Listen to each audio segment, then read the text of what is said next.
understand how dark it is, how far down the line we are, how late it is? Going to Bob Chapman. Bob, so much is happening in the world. Most listeners don't need me to introduce you, but you're former Army intelligence, one of the biggest private silver and gold brokers, had the biggest private newsletter until you retired. You've come back in the last few years doing a great job with the International Forecaster. Your predictions are among some of the most accurate that we've had with any guest. Gerald Celente, Dr. Paul Craig Roberts. By the way, I said I'd get into Dr. Paul Craig Roberts saying he's quitting 2 days ago. I talked to him off air. I said I'd cover it yesterday. I didn't. Remind me in the last hour to at least mention what he said off air to me, or maybe later in this hour. Just make sure I cover it. There's so much going on. But, Bob, you want to talk about the health care first and how it ties into a larger plan, more money for the banks. The IRS is their collection agency to be their mafia enforcer, to come to your door to collect it, to run your bank account, to take money out of your bank account. Do you want to get into what's happening in Greece with the IMF saying they're going to come in with Western money and fully take over? What's most important to Bob Chapman right now? Well, I think the caller from Brazil. Let's take him, and then we'll go into that other stuff and that very smart lady that you just had on a few minutes ago. Okay, let's talk to Tim in Brazil. Tim, you're on the air. Alex Jones, Bob Chapman, nice to talk to you guys. I'm a big fan. My name's Tenacious Tim Anderson. I'm a professional wrestler on tour, actually, here in Brazil. I live in Sao Paulo. Wanted to call in and let you guys hear what's going on down here. Alex Jones is not joking around with this world banking cartel and their police state. I experience it every day of my life traveling. These guys, the military police, are all over the city streets where I live. They like to intimidate people a lot. The public here has a very, very standoffish type of attitude with the government here. They're very scared of the government here, and the tax here is incredible. It's 30% of importation. So you pay whatever you pay to import something, and then you pay 30% tax on top of that. On top of that, you know, the Brazilian government is trying to act like they have, you know, kind of a struggle with the U.S. Foreign relation ties, and really all it is I live here. I know what's going on. I see it. They're actually they're using UN and U.S. foreign policy right now to enforce this police state. And absolutely. The so-called leftists down there are all in bed with the IMF and World Bank. Anything else, Tim? No, that's it. You guys have a nice day. And places like Argentina, Brazil were much more wealthy, much more free. The IMF, World Bank comes in. They pay off your politicians to not pay back the debt. You can only spend the IMF and World Bank money on what they tell you could spend it on. That's with their companies that they own. Bob Chapman. Well, first of all, it wasn't too long ago I was in Brazil, and what he says is true. And Argentina is just as bad. And now, of course, down across the River Plate in Uruguay and Montevideo, they have a new Marxist president. And so South America's kind of heading in the wrong direction.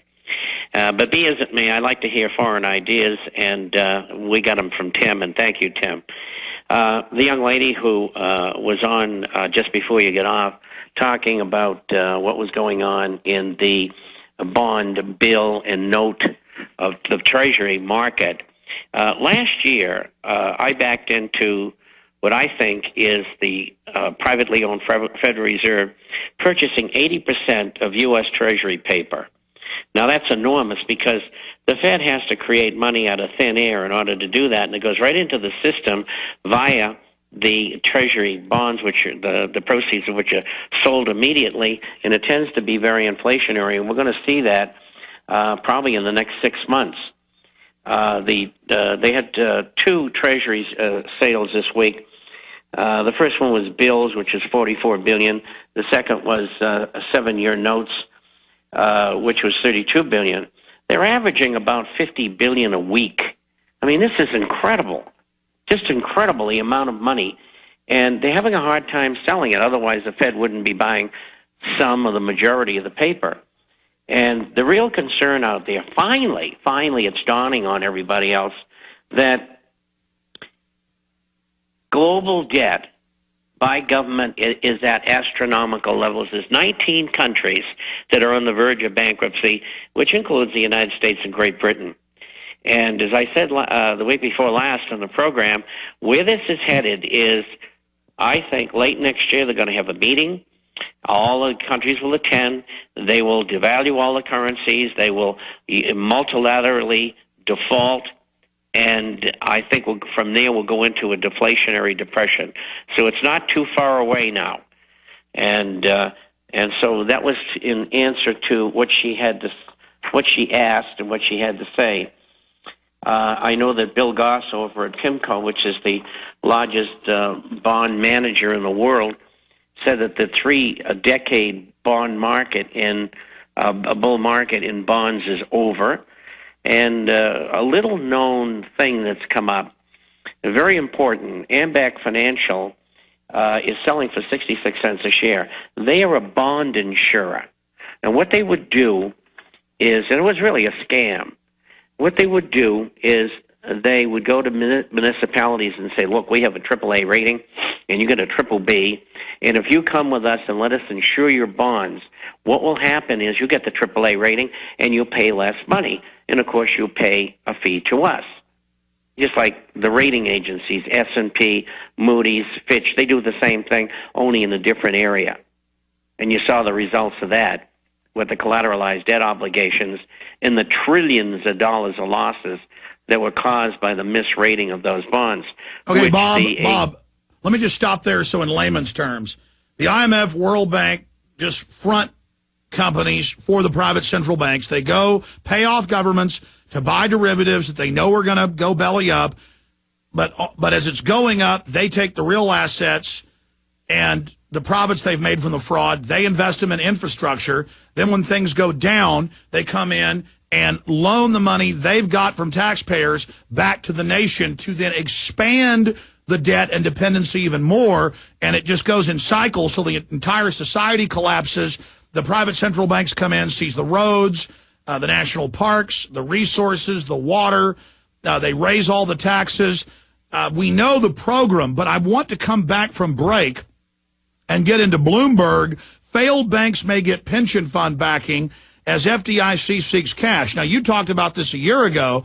Bush changed the law 5 years ago where they can take people's pension funds, and private industry can take it and not pay you back. Government can take it. So I want to talk about how they're basically ordering mainly government pension funds, fire, police, state, federal, and they admit to, quote, shore up banks. The banks don't need shoring up. This is part of a criminal operation. I want to get your take on that.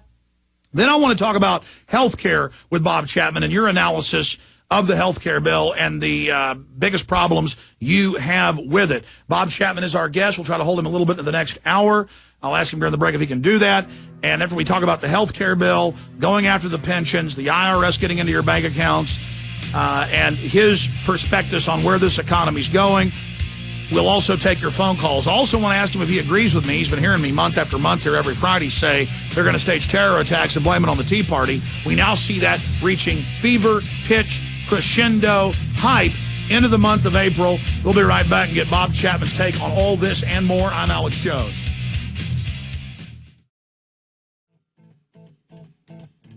All right, let's go right back to Bob Chapman. The banks are staging their final financial takeover of the planet publicly. How is it going for them in Greece? The IMF is coming in. Even the Financial Times of London admits this is a robbery, a scam, just getting them more in debt. Again, they lobby for more government. The country goes bankrupt. Then they come in and say, here's more loans, raise more government. Your take on the health care bill, where all this is going, Bob Chapman. Well, we'll start off with the situation in Greece. 10, 12 years ago, everybody in Europe knew Greece and Italy couldn't qualify for the Eurozone. Eurozone at that time was 14 nations, now it's 16, and there's 27 nations in the European Union, so you people understand. And so they knew this was a problem all along. Now, why did they pick this spot to essentially pull the plug on Greece? I think the reason is that they are going to ratchet up and into a new plan, a new mode of operation. And what they're going to do is, I mentioned earlier, there's 19 countries, major countries, that are in or close to bankruptcy. Maybe a year and a half from now, 2 years, we're going to see the big meeting I described, the devaluation of currencies and so on. The Greece thing is a lead-in to that. This is to get the ball rolling in that direction. When they do that, when they finalize it with all of the nations, it'll affect the entire world. It'll be followed by a deflationary depression and a war. And so what will happen is during that time frame, they will try to use all sorts of ways to implement world government. And that'll be their final thrust